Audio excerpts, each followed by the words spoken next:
Mama, geht es dir gut? Ich liebe dich, mein Kind. Es ist alles in Ordnung. Mama!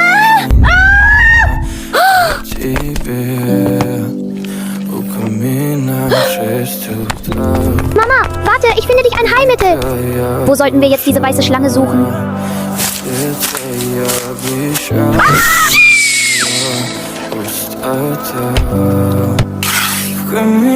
Was soll ich jetzt tun?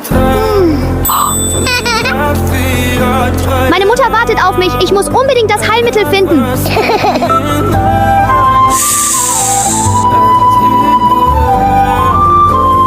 Trink ein bisschen Milchschlange.